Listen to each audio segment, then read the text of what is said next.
Israel में ये terrorism को प्रोवोक करने में।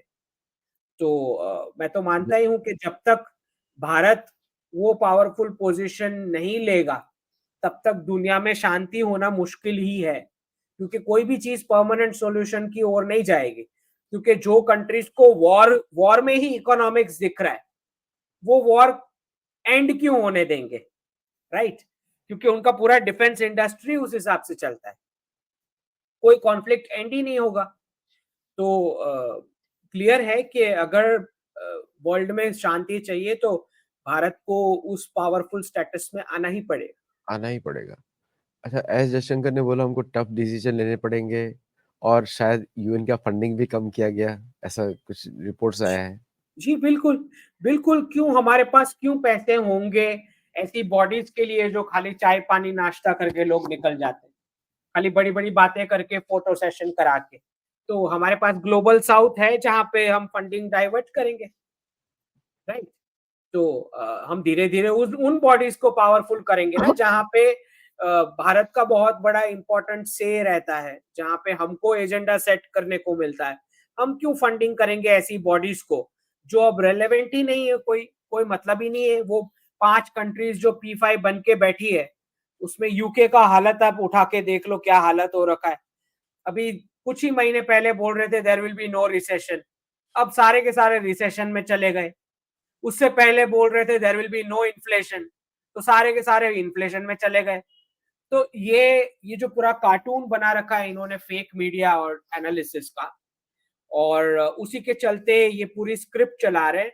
और जेंडर डॉक्ट्रिनेशन का तो आप देख ही रहे हैं, इलॉन मस्क ने भी ट्वीट कर दिया आप तो इसके ऊपर, करेक्ट। कि पूरा बच्चों के कैंपसेस में, 4-4 साल के बच्चों के कैंपस में वो सारे फोटोज दिखाए जा रहे हैं और उनका जेंडर इंडॉक्ट्रिनेशन चल रहा है। और इलीगल्स तो आप जानते ही हैं जिस प्रकार से घुस रहे हैं, इलीगल्स के पास ज्यादा राइट है ज्यादा सिटीजन रहे। से ज्यादा। बिल्कुल। उनको फंड दिया जा रहा है, उनको फ्री फोन दिया जा रहा है, उनको फ्री रहने को दिया जा रहा है। तो पता नहीं क्या ही चल रहा है, मतलब वेस्ट में तो समझ नहीं आ रहा कि किसका कंट्री है फिर, ये है किसका कंट्री? चोरी का कुछ माल, क्लियर ही नहीं है व्हाट। चोरी का माल था, पहले से चोरी का माल है। दे डोंट हाँ, केयर। पता नहीं क्या चल रहा है, क्या चल रहा है पता नहीं, आई डोंट नो। अच्छा, एक बात मुझे बताइए कि ये जो इंडियन, आपका स्क्रीन ऑफ हुआ है, अगर ये जो इंडियन जो पॉलिसी है अभी, जैसे जो इंडिया को टारगेट कर रहे हैं ये लोग, सो इंडिया के फेवर में अभी सभी देश तो खड़े हो चुके हैं, ग्लोबल साउथ भी है, लेकिन there is A section of Indian media which opposes, और सोशल मीडिया की मैं बात कर रहा हूँ, बिकॉज हम सोशल मीडिया पे so called Lutyens right wing communist अपने आप को बता बता के they are the ones who are also creating lot of nuisance. जैसे कि कुछ लोग बोलते हैं हमको पीओके नहीं चाहिए, अरे भाई भारतीय पार्लियामेंट का वो रेजोल्यूशन है, वो नॉन बाइंडिंग, वो बाइंडिंग रेजोल्यूशन है भाई। पीओके तुम बोलोगे नहीं बोलो, चाहिए तो उनको बोलो home minister is asking your location.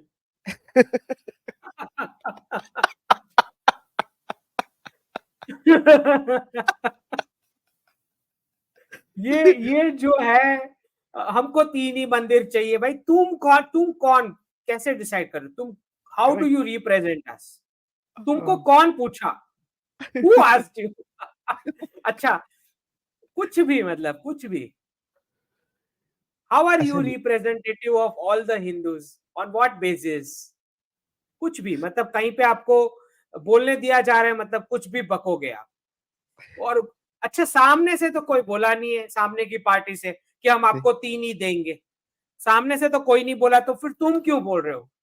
तो ये मतलब सारे एक्सपोज हो चुके हैं ये लुटियंस के राइट विंग, के ये है लेफ्ट विंग और राइट विंग होने की एक्टिंग कर रहे हैं और कुछ नहीं। एक्टिंग कर रहे हैं, बिल्कुल सही है। एक्चुअली हमारे चैनल पे भी 2-3 लोग थे, अच्छा हुआ नहीं आते हैं, और हमने बुलाया भी नहीं वापस वो, क्योंकि वो लोग भी इस तरह की बातें करते थे। यूक्रेन पे कितना कॉमेडी, 24 घंटा भारत को गाली देना, पता नहीं कौन सा एनालिसिस लेकर आते हैं, ये इसको बोलते हैं पैरालिसिस। उनको सुनना लोग बंद कर दें थोड़ा सा, क्योंकि वो ज्यादा ही सोशल मीडिया पे पॉपुलर है।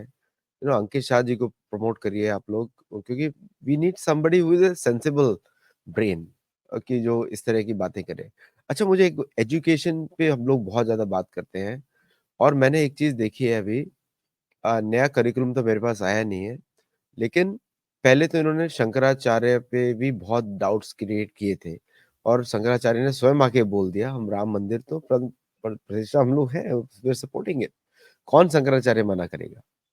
और लेकिन जो एजुकेशन पॉलिसी पे जो लोग बोलते थे कि हमारे तो एजुकेशन पॉलिसी में मैं कुछ चेंजेस और होने चाहिए, लेकिन a step in the right direction कि एटलीस्ट भगवत गीता तो इंट्रोड्यूस की है, एटलीस्ट।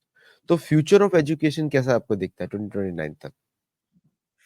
देखिए आदित्य जी, जो हम पहले भी बता चुके हैं कि एंशंट भारतीय टेक्स्ट ही बेस रहेंगे आगे की पॉलिसीज के लिए, और हमें वैसा ही नेक्स्ट जनरेशन चाहिए जो उसी बेस से ग्रो हुआ हो, उस ग्रूमिंग पे पला बड़ा हो। हमें हमें वो लोग नहीं चाहिए जो अब्राहमिक थॉट प्रोसेस से चलते हैं, जो वन लाइफ कॉन्सेप्ट वाले आइडियाज लेके आते हैं, जिनको पता ही नहीं है कि what is the difference between a man and a woman, ये भी बताना पड़ता है। दे हैव नो क्लू, उनको उनको उनका आइडेंटिटी नहीं पता है। तो ये जो सारे फॉरेन के कॉन्सेप्ट्स यहाँ उठा के लेके आते हैं, समझ में ये नहीं आती बात कि भाई सनातन में ये जो अदर कैटेगरी वाले, जेंडर वाले या आइडेंटिटी डिस्क्रिप्शन वाले जो लोग हैं, सनातन में इंक्लूसिविटी था ही, पहले से था। इनफैक्ट उनको ज्यादा सेक्रेड पोजीशन दी गई सोसाइटी में, राइट, ताकि वो क्राइम्स या उस सब चीजों में ना पड़े। और जो उनका रिस्पेक्ट था वो हमेशा से रहा है हर बार। लेकिन ये जो बात है कि हम सारी स्क्रीन में जबरदस्ती इसको प्रोपेगेट करेंगे, छोटे छोटे बच्चे जिनका यंग इंप्रेशनेबल माइंड होगा, उनके ऊपर हम ये थोपेंगे एलजीबीटी क्यू पता नहीं जो भी है। तो ये जो है विच इज नॉट एक्सेप्टेबल, क्योंकि मैरिज का जो कॉन्सेप्ट है सनातन का, विच इज फॉर प्रोक्रिएशन और सोसाइटल अप्रूवल फॉर प्रोक्रिएशन, जो बाकी सारे जो अदर कैटेगरी वाले हैं उसमें प्रोक्रिएशन पर ही क्वेश्चन मार्क है, बायोलॉजिकली नॉट पॉसिबल। तो फिर आप मैरिज वाला वो स्टेटस नहीं मिल सकता। अगर मैरिज वाला स्टेटस नहीं मिल सकता तो फिर आप प्रोपगेट क्यों करोगे as a role for youngsters? तो यही बात है कि प्रोपगेट करने की जरूरत नहीं है, आप उनको फैसिलिटेट करें, स्पेशली एबल्ड है उनको जो भी रिक्वायरमेंट है उनकी सोसाइटी में उनको इंक्लूसिव किया जाए। लेकिन मार्केटिंग या प्रोपगेशन करने की बिल्कुल कोई जरूरत नहीं है। तो ये जो सारी जो वेस्ट से आइडियाज उठा के लेके आते हैं, आइडेंटिटी क्राइसिस यहाँ पे फैलाते हैं, और वो सोसाइटी जहाँ पे कुल, जाति और वर्ण की ड्यूटीज का महत्व जिनको नहीं समझ में आता है, वहां ऐसे वोक लोग ही पैदा होंगे जो एक ही लाइफ के लिए बने हैं, उनको पता ही नहीं है, उनके बर्थ रेट्स जा चुके होते हैं, राइट। इवेंचुअली बर्थ रेट्स चले गए मतलब आपका वेल्थ कोई उठा के लेके चला जाएगा, बहुत सिंपल सी बात है, राइट। जो भी जिनके बर्थ रेट्स हैं वो टेक ओवर करेंगे आपकी प्रॉपर्टीज को। तो ये जो जहाँ पे एक पूरा इसमें मीडिया का बहुत बड़ा हाथ रहा है आज। अब सीरियल्स का कंटेंट क्या होता है, इनफैक्ट अब तो वो पुराण महाभारत और रामायण की स्टोरीज के साथ भी खेलने लग गए हैं, बिल्कुल। उसको भी सास बहू बना दिया है उन्होंने। अगर आप टीवी पे देखोगे शिव भगवान वाली स्टोरीज या गणपति भगवान वाली स्टोरीज आप देखोगे तो पूरा उसको सास बहू बना दिया है। तो ये जो बदमाशियां जो चल रही है, क्योंकि बच्चे तो छोटे होते हैं, उनके दिमाग में तो यही है ना जो स्क्रीन पे देखा, may be that is what is true, और कोई पुराण या ओरिजिनल टेक्स्ट तो पढ़ने नहीं जाने वाले। तो आई थिंक एक्चुअली मुझे लगता है इनके इनके ऊपर कुछ कंट्रोल आना चाहिए। इनफैक्ट इवन अदरवाइज सीरियल्स में जो दिखाया जा रहा है ऐसा प्रमोट किया जा रहा है कि मैन का कोई रोल ही नहीं होता फैमिली में, बस खाली वो एटीएम कार्ड ही है, उसको स्वाइप करते रहो, बस साइड में बस खड़ा रहता है, उसको ना कोई पूछ रहा। और यहाँ पे लेडीज जो है वो फाइटिंग किए जा रही, सब ऐसा ही दिखा रहे हैं स्क्रीन पे। और इनफैक्ट कुछ तो जो नेटफ्लिक्स में उस सब में जो चल रहा है वो तो कुछ ज्यादा ही कुछ अलग सा चल रहा है, तो वो तो पूरा क्राइम का ही प्रोपगेशन चल रहा है। तो आई थिंक इस पर तो इवेंचुअली इस पर कुछ नकेल कसनी होगी, अदरवाइज आप सोसाइटी को जो दिखाओगे वो फिर फॉलो, आप सोसाइटी को बताओगे कि एलिट ये होता है, ऐसा करने वाला पर्सन एलिट होता है, तो फिर कॉपी किया जाएगा ना वो सारी हरकतें जो एक्चुअली क्राइम्स है। तो जो मेंटल हेल्थ इश्यूज है उसको स्क्रीन पे दिखा के प्रोपेगेट करना, इस पर एक धार्मिक कंट्रोल तो बैठना ही चाहिए, ये मेरा मानना है। जो आप बता रहे हैं ना उसको बोलते हैं कैथोलिक प्रीचिंग। ऐसे ही करके साउथ अमेरिका बर्बाद हुआ है। Man is only the provider and women is the support. तो उससे क्या हो गया है कि सारी औरतें जो है प्रोस्टिट्यूशन पे उतर आई हैं, क्योंकि आदमी छोड़ देता है बाद में, इतना प्रेशर नहीं ले सकता फिर, एंड मैरिजेस टूट जाते हैं। ये मैक्सिको में होता है, पेरू में होता है, साउथ अमेरिका में होता है। ये सब इसीलिए हुआ है कि पूरा प्रेशर आदमी के ऊपर डाल दिया गया है, and we are seeing that happening, तो फिर ब्रेकिंग द सोसाइटी। इसमें ऐसा है कि एक बार आप जेंडर रोल पूरा ब्लर कर दोगे तो नेक्स्ट जनरेशन को पता ही नहीं है कि उसकी प्राइमरी ड्यूटी क्या है। अब नेक्स्ट जनरेशन को जब दिखेगा ही नहीं, कोई डेमोन्स्ट्रेशन ही नहीं है आपके पास के फादर कैसे होने चाहिए या मदर की ड्यूटी क्या होती है, वो जब वो क्लैरिटी नहीं है तो फिर आगे डिवोर्स रेट्स बढ़ने हैं। बहुत सादा सी बात है। जब कोई रिस्पॉन्सिबिलिटी लेने को ही तैयार नहीं है तो उसका फिर यही नतीजा आएगा। जब उसको पता ही नहीं है कि फादर कैसा होना चाहिए या मदर कैसे होनी चाहिए। तो आई थिंक भारतीय संस्कार और भारतीय पेरेंटिंग को हमें मेंटेन करना है। और ये जो वोकिज्म, पैसे के साथ वोकिज्म तो एंटर होगा ही भारत में। जो मैं बताता हूँ कि वेस्ट के पैसे आएंगे तो साथ में ये सब एंटर होने वाला है। तो वो फैमिलीज जो है हमारी, उसको बहुत अलर्ट रहना पड़ेगा कि फेमिनाइन जो है हमारे यहाँ भारतीय संस्कृति में बहुत ही रिस्पेक्टेबल मानी जाती है। और उनका इस प्रकार से as a labour of production नहीं है, वो फैक्टर ऑफ प्रोडक्शन, राइट। जो वेस्टर्न टेम्पलेट में just a factor of production, temporary GDP ऊपर ले जाने के लिए, that is not the case with us in our society. तो ये डिफरेंशिएशन तो मेंटेन करके चलना पड़ेगा, अदरवाइज वही हाल होगा, जो बर्थ रेट्स चले जाएंगे। मुझे लगता है नेक्स्ट 10 इयर्स बहुत क्रूशियल है।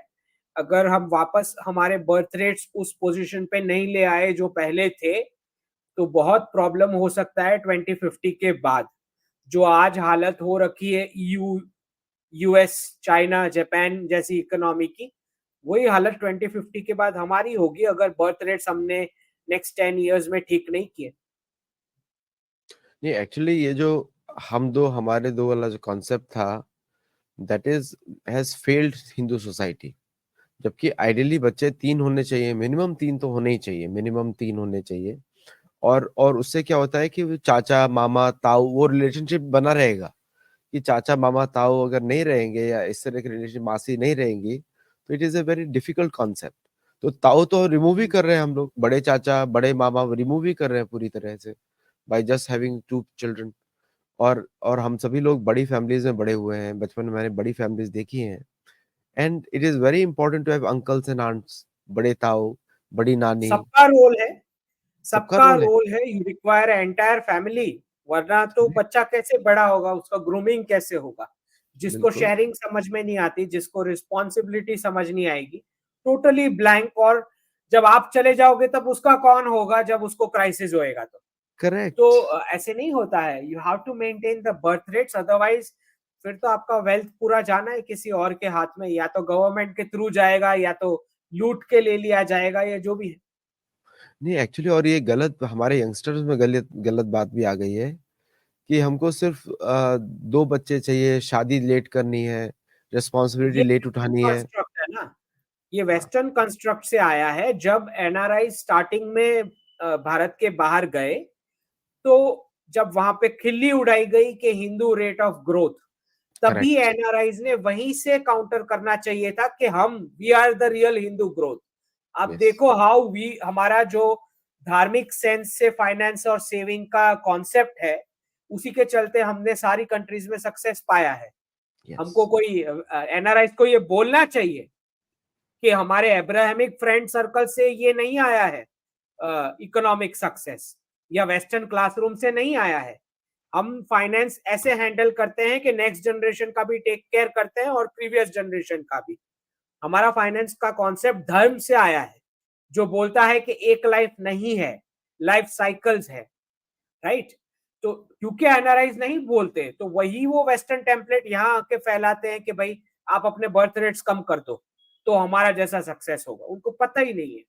तो ये जो पूरा फेक नरेटिव वेस्टर्न कॉन्स्ट्रक्ट का चला है, इसीलिए मैंने लिखा भी है कि हमारा जो डीकोलोनाइजेशन जो है वो एक्चुअली डी वेस्टर्नाइजेशन है।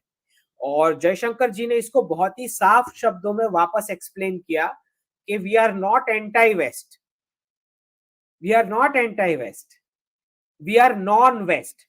नॉन नॉन वेस्ट और एंटाई वेस्ट में बहुत फर्क होता है। बहुत फर्क है। हम किसी नेशन के विरुद्ध नहीं है, हम उन कॉन्सेप्ट्स को नहीं मानेंगे जहां पे आप स्टैंडर्डाइजेशन थोपने की कोशिश करोगे, mob Abrahamic religious thought process से मॉब या ग्रुपिंग बनाने की कोशिश करोगे और टॉप डाउन अप्रोच से वहां वॉशिंगटन से जो बोलोगे बाकी सब करेंगे, ये अप्रोच से हम बिल्कुल बिल्कुल हम नहीं मानने वाले ये बात।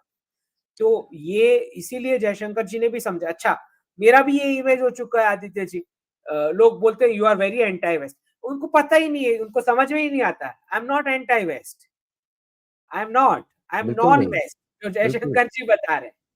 तो इनको इनको नहीं समझ में आ रहा है बिकॉज जो हम जीवन बिता रहे हैं it is a western construct. तो जब आप कुछ भारतीय कॉन्सेप्ट की बात करोगे तो आपको एंटाई वेस्ट स्टैंड लगेगा, सुनने में ऐसा लगेगा कि he is anti west. I am not anti west. तो नहीं, बिल्कुल नहीं। ये I think there is a thin line of difference जो लोगों को नहीं समझ आ नहीं, you are actually west saviour. आप तो वेस्ट को रही। सच बता के उनको बचा रहे हो। तो उनको नहीं, कोई सुन नहीं रहा ना। इनफैक्ट कुछ एनआरआई जो थे, जो मानते हैं कि ये सब चल रहा है, वो बोलते हैं कि ठीक है, हम बच्चे जब नहीं मान रहे हमारी बात तो हम तो शिफ्ट हो जाएंगे। तो मैं उनको बताता हूँ कि भाई बच्चों को आप वहां छोड़ के आओगे तो उनके 2-3 जेंडर चेंज हो जाएंगे कुछ ही महीनों में। That is what you want. How can you shift and keep the kids over there? तो ये जो है पूरा अब्राहमिक वेस्टर्न लाइफस्टाइल है जहां पे पेरेंट्स को कुछ लेना देना ही नहीं है। ऐसा हो चुका है ना, क्योंकि वेस्ट में तो यही हालत है। क्योंकि रिजर्व करेंसी स्टेटस था, आपने छाप छाप के पेरेंट्स को बोल दिया कि हम आपका रिटायरमेंट बेनिफिट्स हम देख लेंगे, मेडिकेयर हम देख लेंगे, क्योंकि प्रिंटिंग मशीन था तो बच्चों को घर से निकाल दो। यही हुआ ना लास्ट 30-40 ईयर्स में। बिल्कुल। और बच्चे भी खुश क्योंकि 1-2% पे लोन मिल रहा है, वो भी घर से निकल लिए। अब जरा घर से निकल के दिखाओ 7-8-9% इंटरेस्ट रेट पे, जरा पता चले। Yes, yes. डी डॉलराइजेशन के बाद ये करके दिखाओ आप। ऑलरेडी चेंज हो गया है अमेरिका वगैरह में। बच्चे घर पे ज्यादा रह रहे हैं, माता पिता के साथ रह रहे हैं। It is changing, already changing. 7.5% का लोन होता है घर का, पहले था 3%। और अभी 11% का अदर लोन शुरू हुआ है। और क्रेडिट कार्ड पे जो इंटरेस्ट है वो 29% है अमेरिका में, 29.5%। और 36% होने वाला है वो। दैट इज अ मुझे सिचुएशन। लगता है कोई कुछ नहीं भरने वाला, मुझे तो यही लग रहा है। ना गवर्नमेंट अपना डेट भरने वाली है, ना पब्लिक अपना डेट भरने वाला है। ऐसे ही लग रहा है मुझे। अच्छा, आज सुबह जो मैंने वो प्रेडिक्शन दिया था वो भी हो चुका है कि बैंक्स जो है वो धीरे धीरे कैश देना ही बंद कर देंगी, फिजिकल कैश। तो न्यूज आ चुका है, एक ऑस्ट्रेलिया की बैंक है ANZ करके, बोल रहे कैश नहीं एनजी। देंगे। बताओ, यही होने वाला है वेस्ट में, मैं बता रहा हूँ। वो आपको बोलेंगे दूसरी ब्रांच पे चले जाओ, वहां कैश मिलेगा, वहां भी नहीं मिलेगा। This is they are trying to impose CBDC, nothing else.